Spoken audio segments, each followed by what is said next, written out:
As ballet teachers, we spend a lot of time correcting students, and we should. Nobody can get better in this art form if they don't know what they're not doing well or what they can do better. We need to correct people.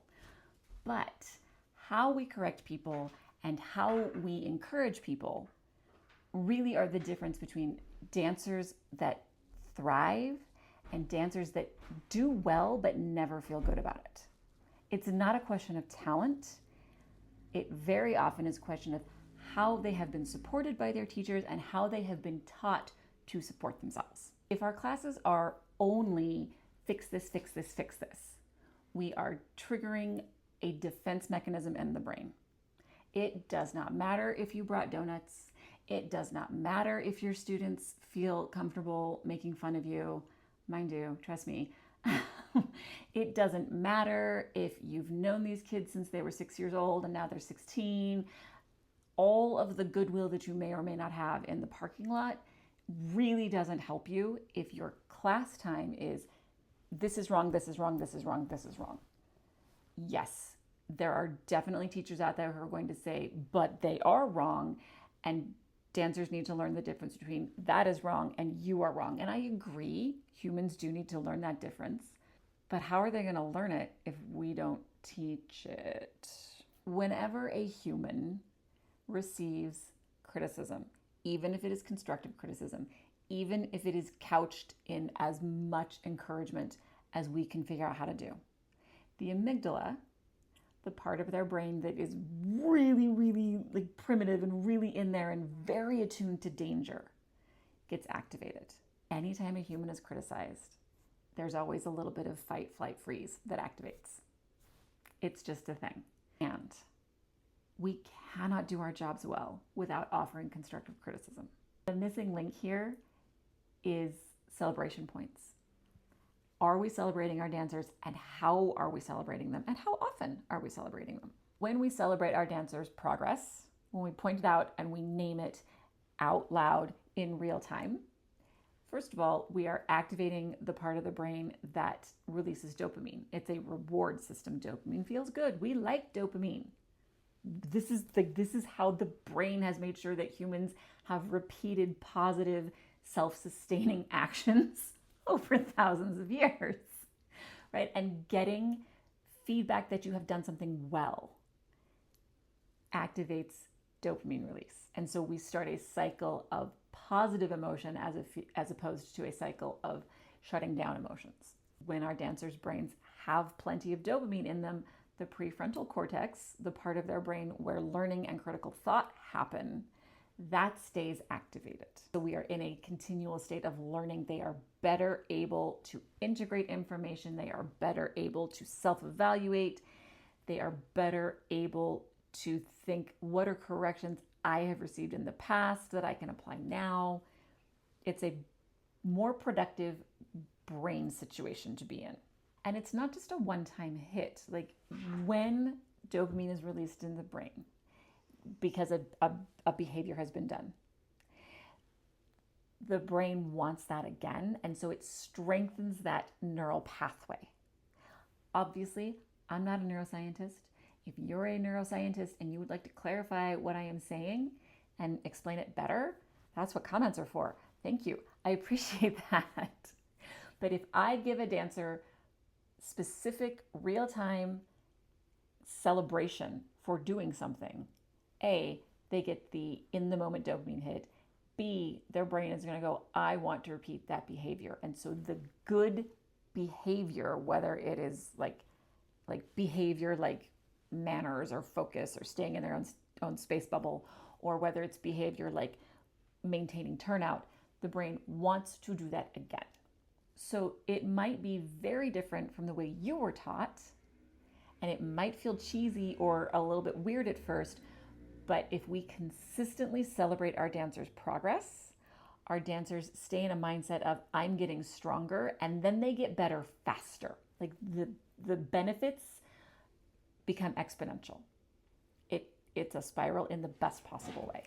Whereas dancers, and I don't know about you, but I have definitely felt this in my own life, dancers who feel like they are getting just criticism after criticism after criticism, even if they are accurate and even if they are compassionately delivered, they are thinking that they are always wrong. They are always on the defensive because what is coming next, their brain becomes literally not like pokiness stiffer, but like its ability to process ideas becomes stiffer, more restricted, which makes learning happen more slowly, which means they're getting the same correction again, which means they are then feeling even more like I can't do anything right, which makes them more defensive.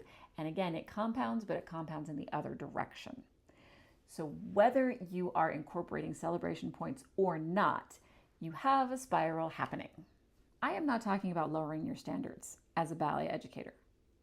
This is not about lowering standards. Keep them high. I'm talking about integrating celebration into every unit, if not every class. I think every class is a better approach, but if this is something that's really unfamiliar to you, just start with the last week of a unit.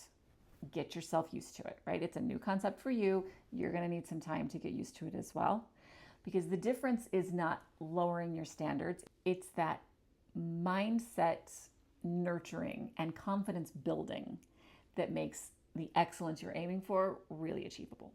I am not suggesting giving participation trophies. I hate participation trophies. I hate the concept of everybody gets a trophy, partly because I don't want to dust them.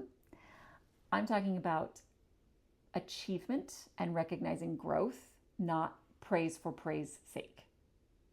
There's a difference. There is not a trophy shortage in the world, so you're looking for moments of growth, actual growth.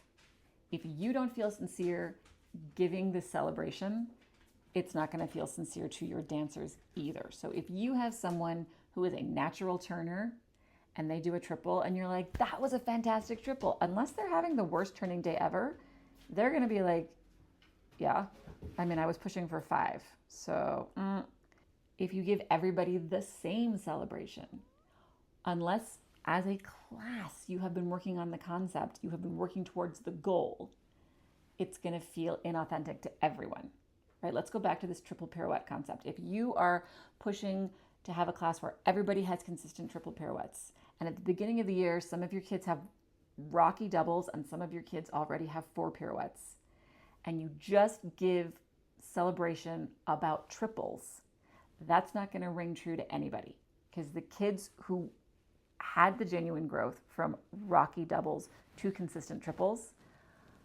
know that some of that praise you gave wasn't for them because they were still in the rocky area. And those kids that walked in with the good 4 pirouettes know that they had already reached that benchmark. So you at no point in that process have actually been praising them. So they need to be specific to the student. They need to be honest. They need to be accurate. They need to be regular.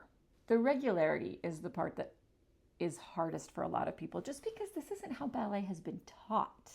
For a lot of us, ballet was flaw focused, and the only person who really got celebrated was the teacher's favorite. This is a radical shift from how some of us were trained. So like I said earlier, if this is a new idea to you, put it in your lesson plan as something you're going to do the last week that you work on a unit. And you look at what were the goals for the unit and what growth have we made, and you point it out specifically, out loud, in real time, using people's names. If the concept of finding celebration points is overwhelming to you, it probably means that you are really good at finding details. You are probably really good at continuously progressing your dancers. You, the teacher, probably have a great growth mindset because you are able to come in and say, this is where we are, this is good, we're getting better today, right now, in the next 75 to 90 minutes. Let's go, woohoo. Like, you are probably really good at all of those things.